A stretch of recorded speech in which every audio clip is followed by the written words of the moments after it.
Alright, good day. Alright, ayan. Ito yung ating project na Honda Beat. Ayan.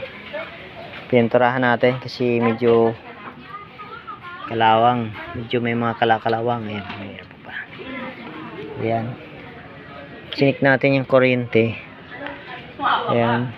Kaya pala walang nalabas na kuryente sa kanyang high tension wire. Ayan. Dito. Ignition coil, ayan. Ito yung high tension wire nya. Kaya walang nalabas na kuryente pala.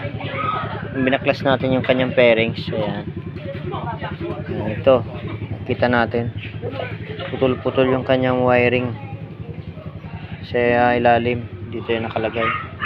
Dito yung kanyang pairings. Ayan, tinirahan kasi ng daga to, kaya ayan. Putol lahat. Hindi naman pala lahat, may mga tira naman. Ayan, pagdugtong-dugtong na lang natin yan para check natin ulit kung may kuryente nang lalabas dito sa kanyang high tension wire. Alright.